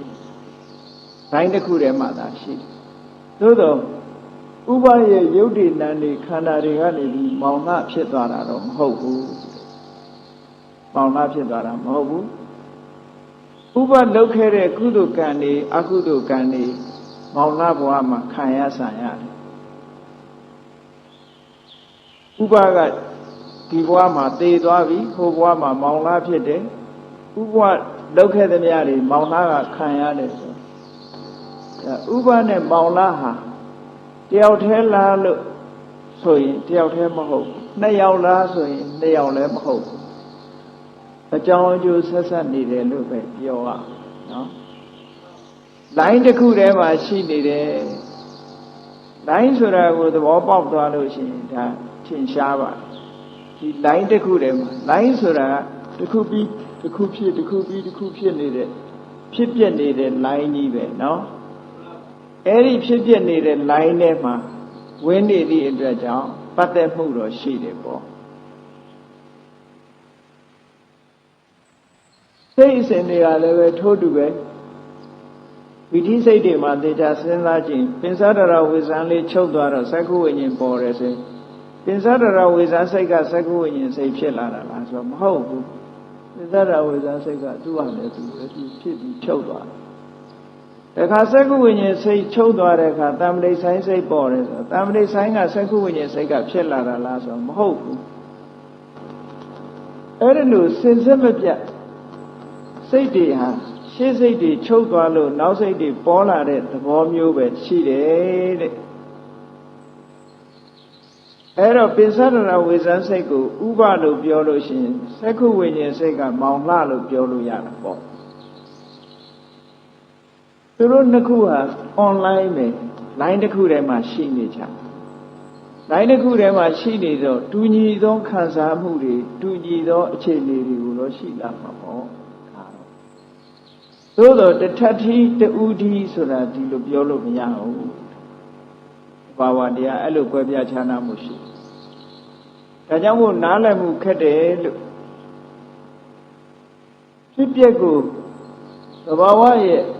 ဖြစ်စဉ်ကြီးတစ်ခုကိုမသိဘူးဆိုလို့ရှိရင်ခေါဏ reincarnation ဆိုတာကိုလွယ်လွယ်နဲ့လက်ခံပြီးသွားမှာပေါ့ဘုရားဘာသာဝင်ဖြစ်ပေမဲ့ဒီတာတိယဟန်တို့လိုလွယ်လွယ်မှားမှားအတွေးခေါ်တွေဖြစ်သွားနိုင်တယ်ပေါ့ဒီမြတ်စွာဘုရားကတော့ဒါမို့ reincarnation မဟုတ်ဘူးပုဏ္ဏဘဝတဖန်ဘဝဆိုပြီးပဋိစ္စသမုပ္ပါဒ်မှာအကြောင်းအကျိုးတွေအနေနဲ့မြတ်စွာဘုရားကထပ်ပြီးတော့ရှင်းပြတယ်တဲ့အဲ့လိုရှင်းပြတဲ့အခါမှာဘဝတစ်ခုကိုဖန်တီးတဲ့နေရာမှာဘယ်သူကအရေးပါဆုံးလို့ဆိုတော့မြတ်စွာဘုရားကအရေးပါတဲ့အကြောင်းတရားက၃ခုရှိတယ်အဝိဇ္ဇာရယ်တဏှာရယ်ကံရယ်လို့အကြောင်း၃မျိုးရှိတယ်ဘဝတစ်ခုကိုဖန်ဆင်းတဲ့နေရာဒါမှမဟုတ်ဘိဓမ္မထသင်္ဃာထဲမှာသင်္ဃာကျမ်းမှာအဝိဇ္ဇာနုတ္တယပရိခိတ်တေနတဏှာနုတ္တယမူလကေနသင်္ခါရေနဇနိယမနံလို့ဆိုပြီးတော့ပရိသေရိစိတ်ကလေးကိုထုတ်လုပ်တဲ့အကြောင်းတရား၃မျိုးအဲ့ဒီနေရာမှာထုတ်ပြတာဒါက main cause လို့ဆိုတဲ့အဓိကအကြောင်းကိုထုတ်ပြတာတခြားအကြောင်းတွေမရှိဘူးလို့မပြောရအကြောင်းတွေထဲမှာအရေးပါဆုံးအကြောင်းကအဲ့ဒါပဲဒီ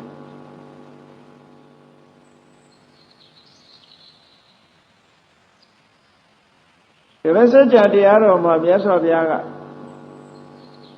ဒုက္ခသမုဒယဆိုတဲ့နေရာမှာတဏှာကိုအဓိကထားဟောခြင်း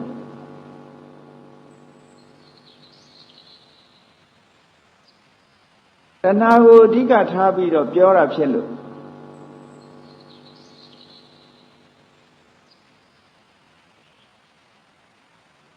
ကတမံသဗိက္ခွေဒုက္ခသမုဒယောအရိယသစ္စာ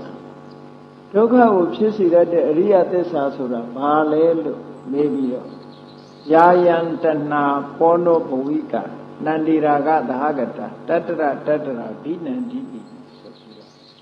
မြတ်စွာဘုရားကတဏှာကိုအဓိကထားပြီးတော့ပြောဒုက္ခကိုထုတ်လုပ်တဲ့နေရာမှာတဏှာဟာအဓိကဒုက္ခဆိုတာနာမည်ပေးထားတာဘယ်သူကိုနာမည်ပေးတာလဲဆိုခန္ဓာ၅ပါးကိုနာမည်ပေးတာဟုတ်ကဲ့လား ယုံနာကိုနာမည်ပေးထားတာခန္ဓာ၅ပါးကိုနာမည်ပေးထားတာဒုက္ခသမုဒိယလို့ဒုက္ခလို့ခေါ်ရတဲ့ခန္ဓာ၅ပါးရဲ့အကြောင်းတရားဟာဘာလို့လဲလို့ဆိုတဲ့အခါကျတော့တဏှာပါတဲ့အဲ့ဒီတဏှာကိုယာယံတဏှာပောနောဘဝိကာအဲ့ဒီစကားလုံးလေးရှိပောနောဘဝိကာဆိုတာပုဏ္ဏဘဝဣကပုဏ္ဏဘဝဆိုတာဘဝအသစ်နောက်ထပ်ဘဝတစ်ခုဣကဖြစ်စေတတ်တယ်လို့ဆိုတော့ဘဝရဲ့အဓိကအကြောင်းအနေနဲ့တဏှာလို့ရသော်ပြန်ကဟောထားတယ်ဒီမဆက်ကြတရားတော့ဘဝသစ်မှာဖြစ်နေတာဟောဒီအတွေ့အတာရှိလို့ဖြစ်တယ်လို့ပြောအဲ့တော့ဖြစ်တယ်လို့ဆိုရဲကနေပြီးတော့ငြဲနေတဲ့အရာတစ်ခုဟိုကနေသွားဒီကနေသွားတာမျိုးမဟုတ်ဘူးအကြောင်းရှိလို့ဖြစ်လာတယ်ဆိုတဲ့သဘောကိုပြောတာနော်တဏှာသည်ဘဝသစ်ကိုဖြစ်စေတတ်တယ်ဒါကဒီဘက်ဆက်ကြမှာတဏှာကိုအဓိကထားပြီးတော့မြတ်စွာဘုရားဟော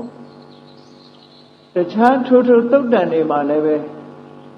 တဏှာကိုဘဝနတ္တိလို့ဘဝကိုဆောင်တတ်တဲ့ဘဝကိုဥဆောင်ဥရဲ့လှုပ်သွားတတ်တဲ့တရားအဖြစ်မြတ်စွာဘုရားကဟောတယ်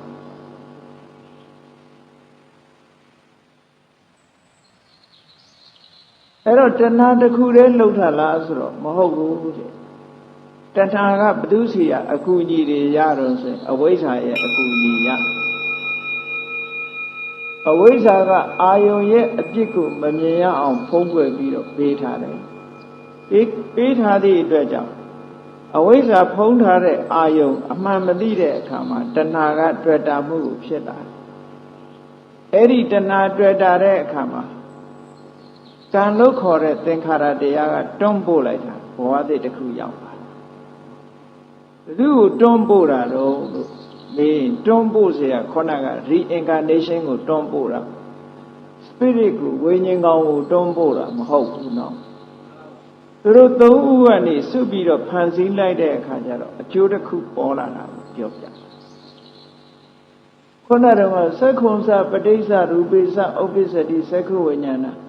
မျက်စိနဲ့အဆင်းအာယုံလေးဆုံပြီးလိုက်တဲ့အခါသက္ခုဝိညာဉ်စိတ်ကလေးပေါ်တယ်လို့ဆိုတာလိုပဲအကြောင်းကြောင့်ပေါ်လာတဲ့အကျိုးတရားလေးတစ်ခုမျှတာဖြစ်တယ်ဘဝကူးတယ်ဆိုတာနော်ဆိုပါစို့မိจิตဖူးလေးကနေမိတော့ကလေးပေါ်လာတယ်ဆိုတာဟာဘာကြောင့်ပေါ်တာတုံးလို့သိချာမေးကြည့်လိုက် gas မိจิตဖူးမှာကြည့်ရင်ထဲထဲမှာ gas ရှိတယ်ဘိန်းလုံးရှိတယ်ဘိန်းလုံးအောက်ကအခန့်အမာရှိတယ်ဖိချစ်တဲ့လူရဲ့စွမ်းအားရှိတယ်အဲ့ဒီအကြောင်းလေးခုပေါင်းစုံလိုက်တဲ့အခါကျတော့မိတော့ကလေးပေါ်လာတာမဟုတ်လားအဲ့တော့မိတော့ကအကြောင်းလေးခုကနေပေါင်းစုံပြီးတော့ထုတ်လုပ်ပေးလိုက်တာဟောဘဝတစ်ခုကိုဖြစ်စေတယ်ဆိုတာအဲ့ဒါကနေအဲ့ဒီမိတော့လေးဟာအတိတ်ဘဝကမိတော့ကလေးကဒီကိုကူးလာတာမဟုတ်ဘူးလို့ဆိုနော်ဆိုင်ရာအကြောင်းကြောင့်ဖြစ်လာတယ်လို့ဒီလိုပြောလို့အဲ့တော့ဘဝတစ်ခုကိုဖန်ဆင်းပြီဆိုတဲ့အခါမှာအဝိဇ္ဇာရဲ့တဏှာရဲ့ကံရဲ့ဒီသုံးခုကနေစုပြီးတော့ဖန်ဆင်းလိုက်တယ်လူတွေဟာနေ့စဉ်နဲ့အမျှအသက်ရှင်နေတဲ့အချိန်မှာဘာတွေလုပ်နေကြတော့ဆိုလုပ်တဲ့နာမလုပ်တဲ့နာခွဲခြားမသိသည့်အတွက်ကြောင့်လုပ်တဲ့နယ်ထင်တယ်မလုပ်တဲ့ဘူးလို့ထင်တယ်လုပ်တဲ့နာကိုမလုပ်တဲ့ဘူးလို့ထင်တယ်မလုပ်တဲ့နာကိုလုပ်တဲ့နယ်လို့ထင်နေတယ်အဲ့ဒါတွေကအဝိဇ္ဇာကကာထားတာကာထားသည့်အတွက်ကြောင့်ထိုအာယုံဝယ်ရဲ့အကျိုးအကြောင်းကိုသဘာဝအမှန်ကိုမသိသည့်အတွက်ကြောင့်တွေ့တာမှုတွေမမောမှုတွေလိုချင်မှုတွေဆွဲလန်းမှုတွေပေါ်လာတယ်ဟောအဝိဇ္ဇာတွေကလည်းအင်အားကောင်းလာတယ်တဏှာတွေကလည်းအင်အားကောင်းလာတယ်တွေ့တာမှုတွေကိုအကြောင်းပြုပြီးတော့ရလို့မှုနဲ့ကြိုးပမ်းမှုတွေရောပေါ်မလာဘူးလားအဲ့ဒီကြိုးပမ်းမှုတွေအားလုံးဟာကံအရာမြောက်သွားတယ်ပေါ့စိတ်ရဲ့လှုပ်ဆောင်မှုနှုတ်ကလှုပ်ဆောင်မှုကာယ ကိုတိလည်းရောက်လှုပ်ဆောင်မှုလို့ဆိုတဲ့လှုပ်ဆောင်မှုတွေနဲ့ကံရဲ့အရာလူရဲ့တဏ္ဍာမှာဖြစ်ပေါ်ပြီးတော့လာတယ်အဲ့ဒါကြောင့်မို့လို့နေ့စဉ်နဲ့အမျှလူတွေရဲ့တဏ္ဍာမှာကံတွေဟာစုမိဆောင်းမိဖြစ်ပြီးတော့စွမ်းအားတတ္တိအပြည့်နဲ့လူတွေရဲ့စိတ်အစဉ်ထဲမှာဖြစ်လာအဲ့ဒီဖြစ်လာတဲ့ကံတရားတွေဟာစုမိဆောင်းမိဖြစ်နေတော့ဘဝတစ်ခုကိုဖန်ဆင်းကြတော့မယ်ဆိုလို့ရှိရင်လက်ရှိဘဝကြီးမချုပ်သေးသည့်သေးတဲ့၍သူတို့ကလုံးလို့မရသေးဘူးကံအသစ်တွေလက်ရှိဘဝကြီးကုံဆုံးတဲ့အချိန်လေးမှာသူတို့ဝိုင်းပြီးတော့ဘယ်လိုလုံးကြသလဲဆိုတာဒီဘဝကကူးသွားတာမဟုတ်ဘူးဆိုပါစို့ဒီနေ့ကပြောခဲ့တဲ့အတိုင်းဘဝဏီကုံသေဆုံးခြင်းဆိုတဲ့ဥပမာလေးနဲ့ပြောရမယ်ဥပဆိုတဲ့လူကြီးတယောက်ယောဂါတွေဖြစ်လို့ခုနသေခြင်းလေးမျိုးတည်းကအကြောင်းတစ်ခုနဲ့သူသေတော့မယ်လို့ဆိုတဲ့အချိန်လေးပါဥပရဲ့အသက်တို့လက်ပြာတို့ဝိညာဉ်ကောင်တို့ကထွက်သွားပြီးတော့မောင်လားခန္ဓာကိုယ်ထဲရောက်သွားတာမဟုတ်ဘူးနော်အဲ့ဒီဥပကြီးသင်္ကေသောနဲ့မျောနေတဲ့အချိန်မှာကြည်ကျိုးတရားတွေကိုထုတ်လုပ်မဲ့ဘာတွေရှိတော့ဆိုအဝိဇ္ဇာရှိတယ်သူ့ရဲ့တဏ္ဍာမှာဖြစ်နေတဲ့အဝိဇ္ဇာရှိတယ်တဏှာရှိတယ်ကံရှိတယ်အဲ့ဒီမှာဥပကြီးသင်္ကေသောနဲ့မျောနေတဲ့အချိန်မှာသူလုပ်ခဲ့တဲ့အမှုတွေသူ့ရဲ့စိတ်အာယုံကိုလွှမ်းမိုးပြီးတော့ပေါ်လာတယ်တေကံဤဆက်ဆက်မှာလွှမ်းမိုးပေါ်လာအဲ့ဒီပေါ်လာတဲ့အရာတွေဟာကံရင်လည်းဖြစ်မယ်ကာမနမိတ်တွေရင်လည်းဖြစ်မယ်ဂတိနမိတ်တွေရင်လည်းဖြစ်မယ်ဒီလိုဆိုလို့နော်သူလုပ်ခဲ့တဲ့ကံတွေဟာသူတဏ္ဍာမှာအသစ်အနေထားမျိုးထပ်ပေါ်နေတယ်သို့မဟုတ်သူကံလုပ်ခဲ့တဲ့အချိန်ကအကျိုးပေးခွင့်ရပြီးအလှည့်ကျတဲ့ကံကအဲ့ဒီနေရာရောက်လာတဲ့ကံကစွမ်းအားအရှိဆုံးကံကရှေ့တန်းတက်လာပြီးတော့ဥပရဲ့မျက်စိထဲမှာဖြစ်စေနားထဲမှာဖြစ်စေနှာခေါင်းထဲမှာဖြစ်စေလျှာထဲမှာဖြစ်စေခန္ဓာကိုယ်မှာဖြစ်စေစိတ်ထဲမှာဖြစ်စေဓဝရ6ပါးမှာလွှမ်းမိုးပြီးတော့အဲ့ဒီအာယုန်တွေကဝင်ရောက်လာတယ်တဲ့အိမ်မက်ထဲမှာမက်နေတယ်လို့ဝင်ရောက်လာတဲ့အခါကျတော့သင်္ကေသောနဲ့မျောနေတဲ့ဥပရဲ့စိတ်တွေဟာအဲ့ဒီအာယုန်ပေါ်မှာနေမျောတယ်အဲ့ဒီအာယုန်တွေကသူ့ကိုလွှမ်းမိုးနေတယ်အဲ့ဒီလွှမ်းမိုးနေတဲ့အချိန်ကလေးမှာဒီဘွားကကံကနေပြီးတော့ချုပ်ငိမ့်သွားသည့်အတွက်ကြောင့်သုတိဆိုတဲ့စိတ်ကလေးနောက်ဆုံးအနေနဲ့ဖြစ်လိုက်တယ်ကံပစားယုတ်တွေကလည်းအတိတ်ကအခုလက်ရှိဘဝကံရဲ့လုပ်ငန်းတွေပြီးသွားလို့ဒီဘဝကလည်းရုပ်လဲရုပ်သိမ်းလိုက်ရောခုနကလွှမ်းမိုးထားတဲ့အာယုန်တွေပေါ်ရှိရာကိုအဝိဇ္ဇာကနေပြီးတော့အဲ့ဒီအာယုန်တွေရဲ့သဘာဝကိုမသိအောင်ဖုံးကွယ်ပေးထားတယ်တဏှာကအဲ့ဒီအာယုန်တွေပေါ်မှာဥပကြီးကရှင်းနှပ်ပြီးတော့စိတ်အစဉ်ဟာညွတ်ပြီးတော့နေတယ်အဲ့ဒီအချိန်လေးမှာသင်္ခါရလို့ဆိုတဲ့ကံနဲ့ရှင်ဘက်သဘာဝတရားတွေအားလုံးကနေပြီးတော့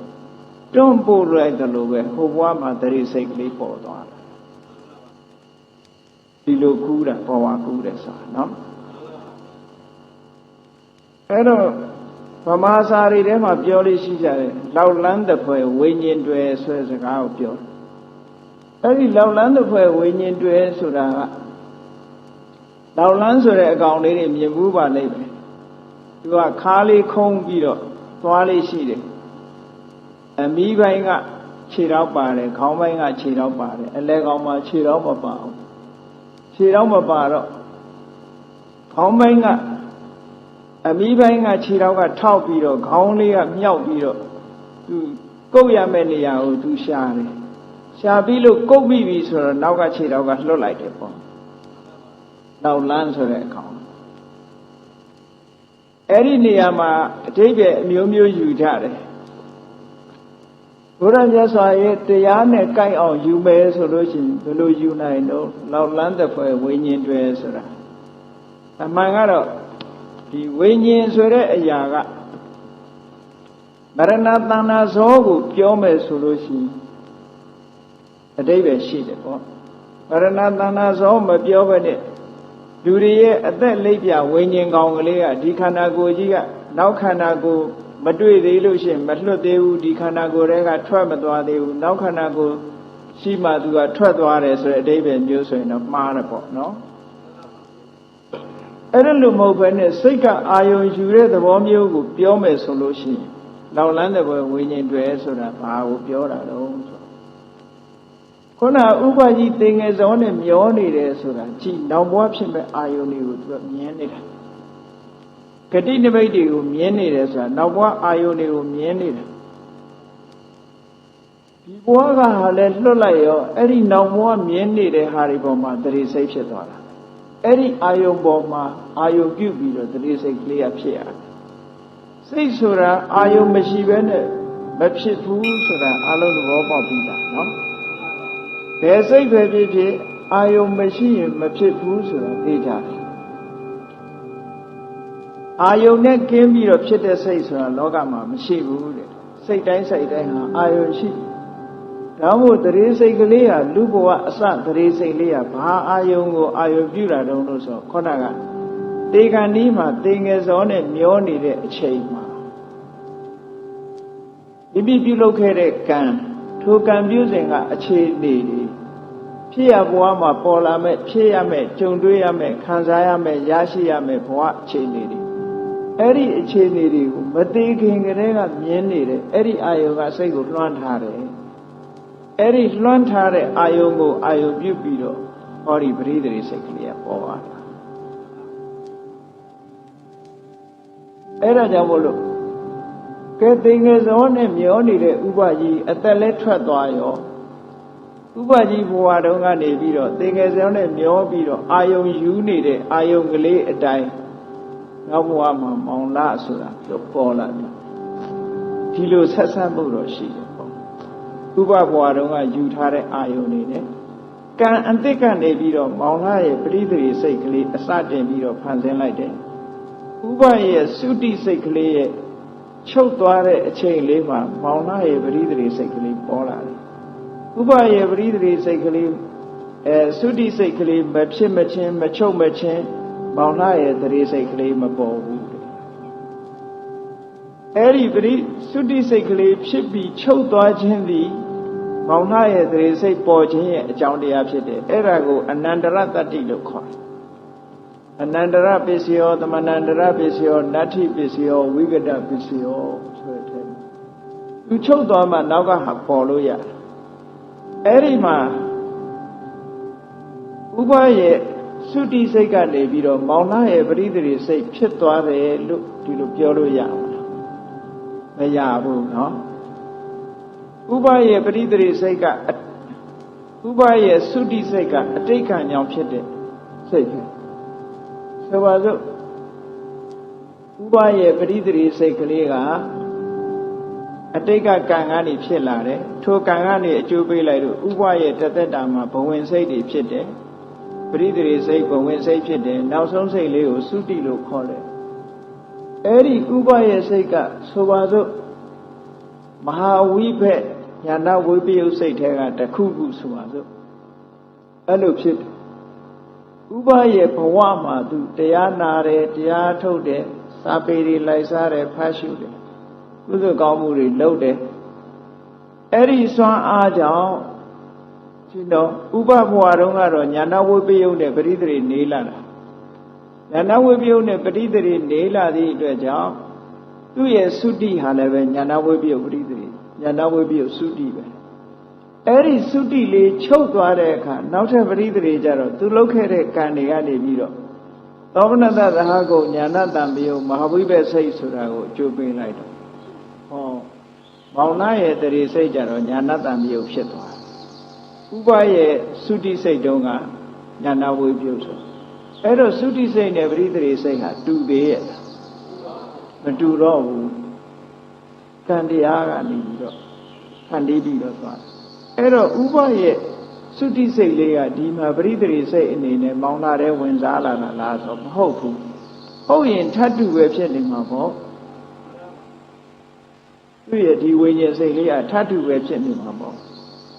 အဲ့ဒီလိုထပ်တူမဟုတ်ဘူးတဲ့သဘာဝချင်းအခြေအနေချင်းအများကြီးကွဲပြားခြားနားတယ်ဒီလိုဆုံးလို့တာနော်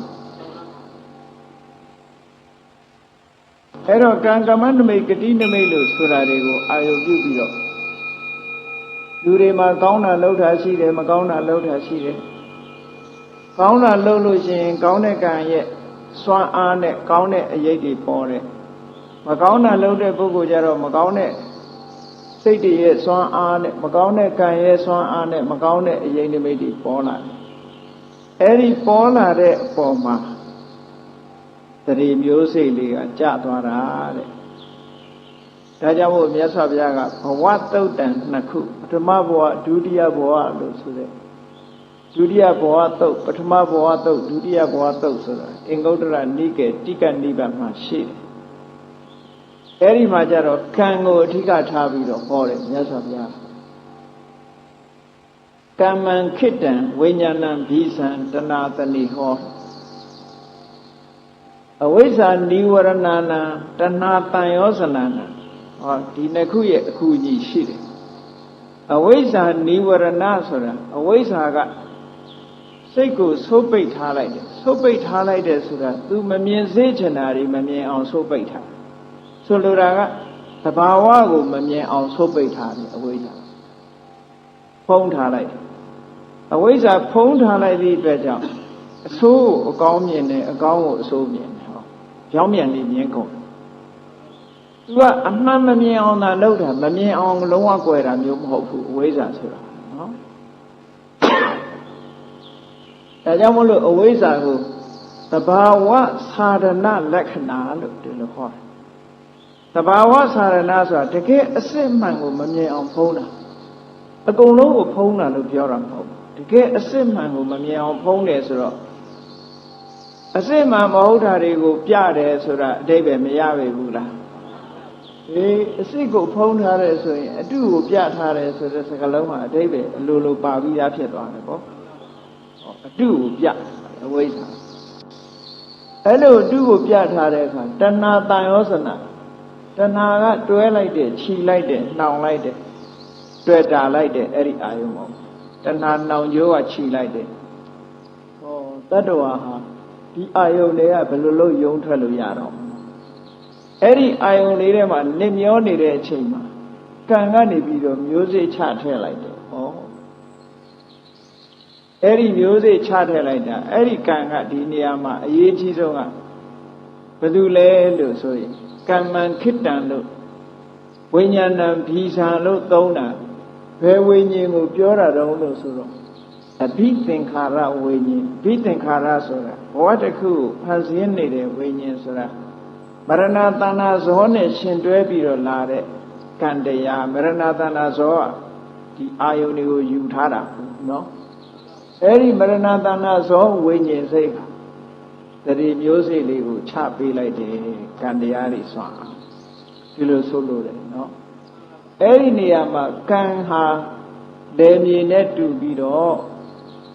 တဏှာကအစေးနဲ့တူတယ်ဝိညာဉ်ကမျိုးစေ့နဲ့တူတယ်အဲ့ဒါကြောင့်မို့ဘဝအပင်လေးတစ်ခုဟာပေါက်လာတာဒီလိုဆိုလို့အဲ့တော့အပင်ပေါက်လာတယ်ဆိုတဲ့ကဒီကနေသွားပြီးတော့ဝင်စားတာမဟုတ်ဘူးအကြောင်းတွေကြောင့်စုပေါင်းပြီးတော့ဖြစ်သွားတာဖြစ်တယ်ဒါကဘဝတစ်ခုတတ္တဝါတွေဟာဘဝတစ်ခုကူးပြီးတော့ဘဝတစ်ခုမှာဖြစ်ပုံဒီလိုခေါ်တာ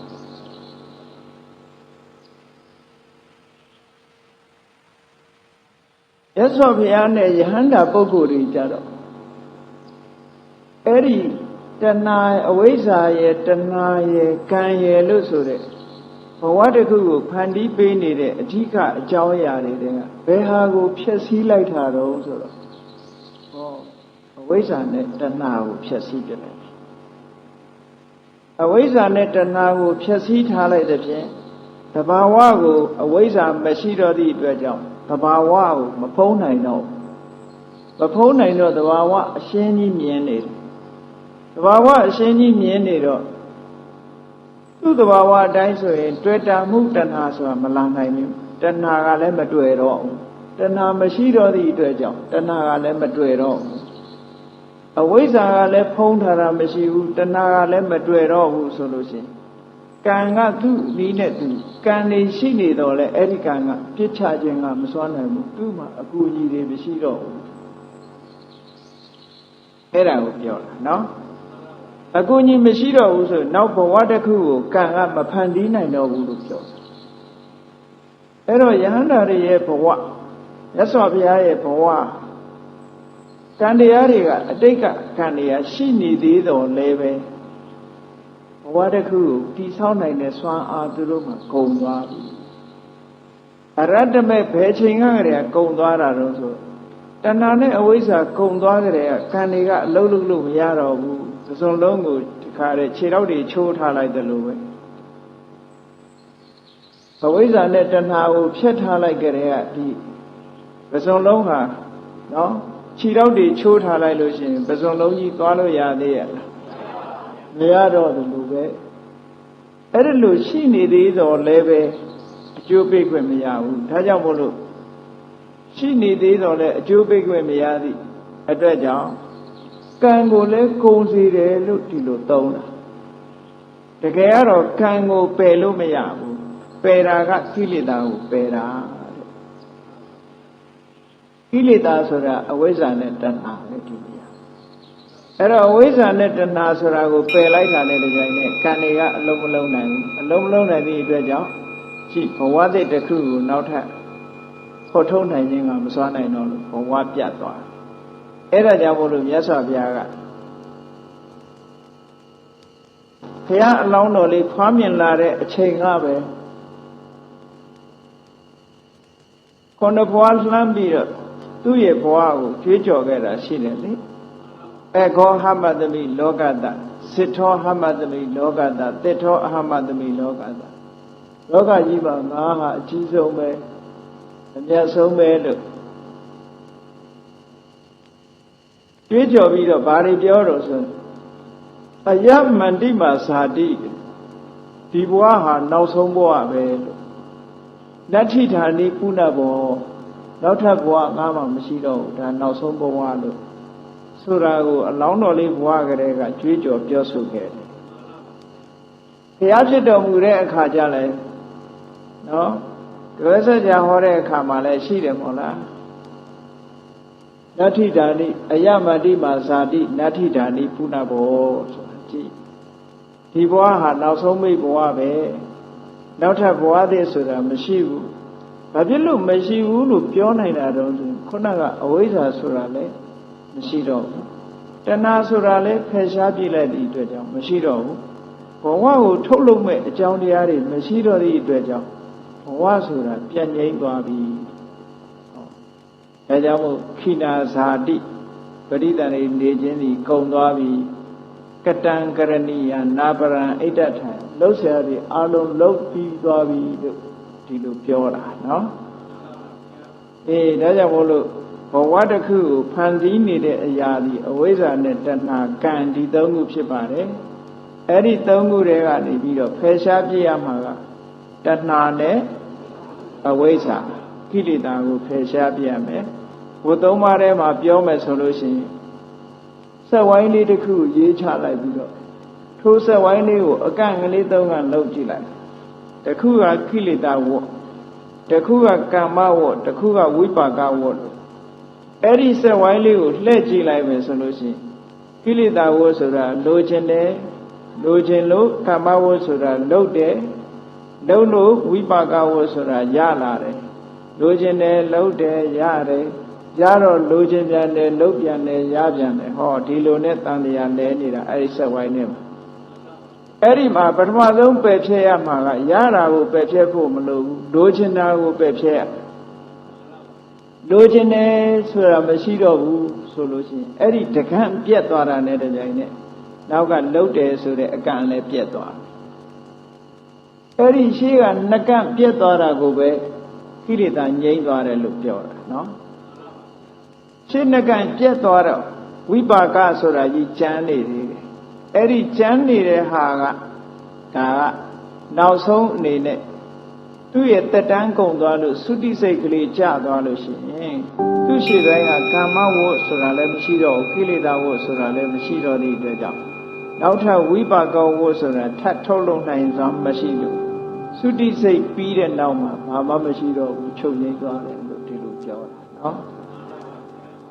အဲ့ဒါဟာဒါဘဝသစ်ဖြစ်ပုံနဲ့ဘဝဆိုတာနောက်ထပ်ကုံဆုံးသွားပုံအဘဓမ္မထင်ရှားတယ်သို့တော်လည်းခုနက reincarnation နဲ့ရောပြီးတော့ဒီရဲ့ခန္ဓာကိုယ်ထဲမှာရှိတဲ့အသက်လေးပြဝိညာဉ်ကောင်းတွေဟာတဘွားကနေတဘွားကူးပြောင်းတယ်လို့ဒီလိုပြောတဲ့အခါကျတော့ရောထွေးပြီးတော့ဟုတ်လားဒီဘဝကုသိုလ်ကောင်းမှုလုပ်ရင်နောက်ဘဝခံစားရတယ်ဆိုတာတွေနဲ့ရောထွေးပြီးတော့ဘုရားဘာသာစစ်စစ်ကသတ္တရဒိဋ္ဌိအယူဝါဒရှိတဲ့ပုဂ္ဂိုလ်တွေဖြစ်ဖို့ကတော်တော်လေးများနေမစင်စားတတ်လို့ရှိရင်နော်ဝိပဿနာဉာဏ်အမြင်နဲ့မကြည့်ဘူးဆိုရင်သတ္တရဝါဒီဖြစ်သွားမှာပဲသိချတယ်။ဒါကြောင့်မို့လို့သတ္တရဝါဒီဆိုလို့ရှိရင်ခုနကတာတိယဟန်လိုပဲဒီဝိညာဉ်စိတ်လေးပဲလှဲ့နေတယ်လို့ဒီလိုထင်သွားတတ်တယ်နော်။ဒါကြောင့်မို့လို့ဘုရားမြတ်စွာရဲ့တရားစစ်စစ်အတိုင်းကြည့်ရင်ဘုရားရဲ့တရားတော်မှာ reincarnation ဆိုတာမရှိဘူး